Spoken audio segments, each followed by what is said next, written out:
Buongiorno e benvenuti all'appuntamento con l'informazione di Proalpina delle ore 13. Apriamo con una notizia dell'ultima ora da Vedano Lona. I carabinieri hanno arrestato in flagranza di reato un 24enne disoccupato del posto, già ben noto alle forze dell'ordine, per rapina e resistenza pubblico ufficiale.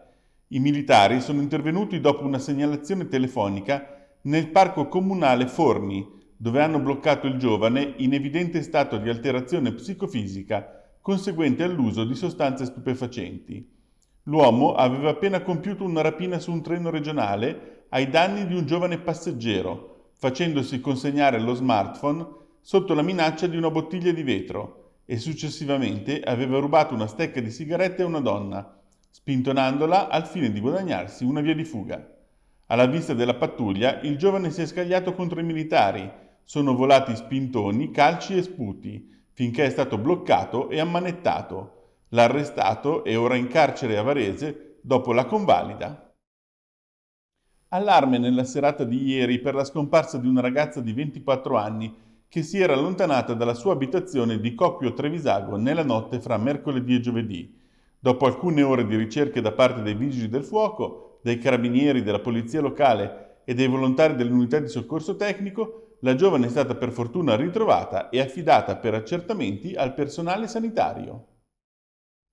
E ora andiamo a Cardano. La sentenza di ieri della Cassazione ha chiuso con una condanna a 14 anni di carcere la vicenda del luxoricidio del 18 maggio 2016 all'Hotel Ibis. Come si ricorderà, Dae Park, un cittadino sudcoreano, era accusato di aver ucciso la moglie in viaggio di nozze spingendola dalla finestra di una camera al primo piano. Secondo la ricostruzione di inquirenti e investigatori, resa possibile dal racconto di 4 testimoni, la coppia, dopo aver bevuto molto, avrebbe avuto un'accesa discussione in albergo nel pomeriggio. Le urla si sarebbero poi interrotte per un paio d'ore. Infine i vicini di stanza avrebbero sentito la vittima, un'infermiera, gridare mentre era aggrappata alla finestra della camera prima di schiantarsi a terra. La Cassazione ha respinto le tesi difensive degli avvocati dell'uomo, confermando così la sentenza di secondo grado. Ancora cronaca. Un trentenne romeno residente a Tradate è stato condannato a 8 anni di reclusione per detenzione e produzione di materiale pedopornografico e violenza sessuale al termine di un giudizio con rito abbreviato. A scoprirlo era stato direttamente Google. Un suo software aveva riconosciuto che sul proprio sistema di archiviazione il romeno di Tradate stava caricando diverse decine di immagini e video di pornografia minorile e aveva immediatamente bloccato il profilo dell'utente e fatto scattare un alert arrivato alla polizia postale italiana. Le indagini avevano permesso di scoprire che sulla nuvola dell'imputato non c'era solo materiale pedopornografico, ma molto peggio. L'uomo aveva anche abusato di una ragazzina minorenne della zona di Tradate e aveva filmato la scena diffondendola poi sul web. E ora spostiamoci a Legnano in via Parma per i problemi legati al campo da calcio. Il servizio di Luigi Crespi con immagini di Walter Todoro di agenzia Publifoto. Siamo in via Padova, alle spalle del campo sportivo Cogliati. Qui la convivenza tra il campo sportivo e i palazzi è sempre stata difficile. Il campo sportivo è stato progettato nel 2008, Giunta Vitali. Ora che fu realizzato era il 2015. Nel frattempo intorno erano nati dei palazzi.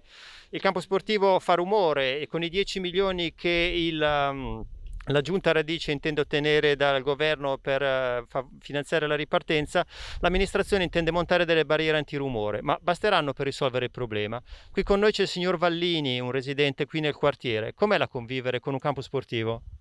Allora, per convivere con un campo sportivo, soprattutto come questo che fanno gli allenamenti, cioè diciamo non è come viene qua il Legnano che si allena e diciamo fanno quell'ora o meno di allenamento, ma sono quegli altri che vengono qui a fare gli allenamenti ai ragazzi o meno. Addirittura partono le bestemmie, ma poi non si può, cioè mezzogiorno mangi, alla sera mangi con sto casino qui.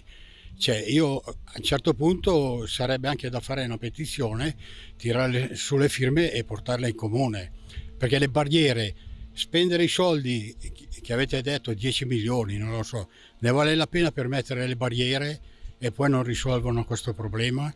Sì, qui il pasticcio è stato fatto in origine, con la progettazione di un campo in mezzo a un quartiere residenziale. E chiudiamo con il capitolo Covid. Se le cose vanno avanti in questo modo, dal 14 giugno la Lombardia sarà in zona bianca. Lo ha detto il presidente di Regione Lombardia, Attilio Fontana, che poi ha aggiunto: abbiamo un tasso di incidenza che è a 31 su 100.000, una riduzione dei posti occupati negli ospedali e in particolare nei reparti di rianimazione. Fontana, a proposito dei richiami dei vaccini, ha detto anche: fare i vaccini in vacanza è una cosa complicata, noi però siamo pronti a farli, cercando di andare incontro alle esigenze dei nostri cittadini che vanno in vacanza, dando loro la possibilità di cambiare eventualmente la prenotazione della seconda dose nel caso in cui interferisca proprio con il periodo di ferie. Per ora questo è fattibile tramite il call center. Dalla fine del mese sarà possibile modificare la data direttamente online.